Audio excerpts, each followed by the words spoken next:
I love putting up summer corn to have during the winter time. Just pull something out of the freezer. So I want to show you what I did yesterday. I got a dozen ears of corn from the farmer's market.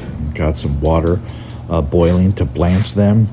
And here are the 8 easy steps to putting up corn for the winter time.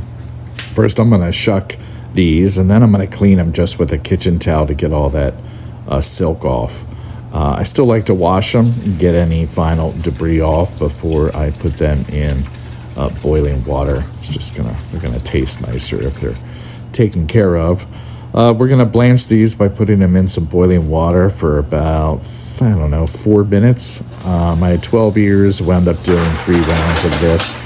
You want to get your ice bath going because we're going to shock them, and this stops the cooking.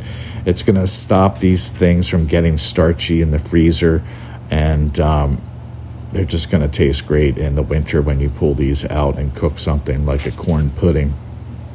I use this bunt pan here to help me cut these things. You can put the corn cob right on top of it, and it all falls right into the pan.